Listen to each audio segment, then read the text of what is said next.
بسم اللہ الرحمن الرحیم۔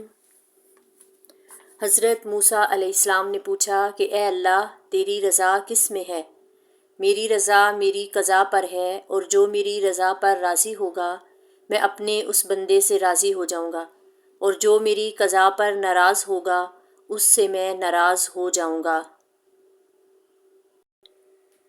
ہم اپنے رب کی تقسیم پر شکوہ کرتے ہیں یا راضی ہیں؟ کچھ لوگوں نے حضرت موسیٰ علیہ السلام سے پوچھا کہ ہمیں کیسے پتہ چلے گا کہ اللہ تعالیٰ ہم سے راضی ہے؟ فرمایا، میں کوہ طور پر جاؤں گا اور پوچھوں گا۔ چنانچہ جب کوہ طور پر پہنچے اور اللہ رب العزت سے عرض کیا، اے پروردگار، آپ کے بندے یہ پوچھ رہے ہیں۔ رب کریم نے فرمایا کہ میرے بندے سے جا کر کہہ دو، کہو اپنے دل میں جا کر جھانکے، اگر میرے بندے مجھ سے خوش ہیں تو میں ان سے خوش ہوں، اور اگر وہ مجھ سے ناراض ہیں تو میں بھی ان سے ناراض ہوں۔